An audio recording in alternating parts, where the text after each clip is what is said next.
Hi, this is Edye Beans. Welcome to Cooking with Edye at the Little House of Beans. We are in beautiful Surf RV Resort in Palmetto, Florida, just minutes from Tampa. Today on Cooking with Edye, I will be making banana split bread.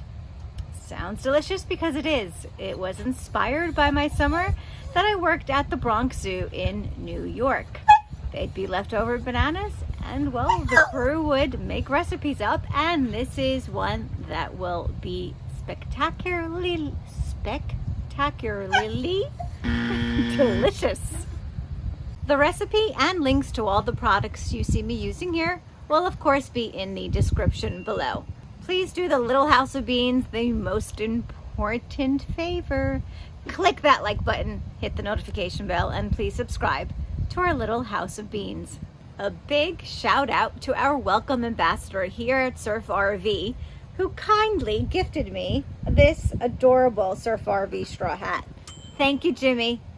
I'm eager to make this banana split bread. Let's get ready to cook.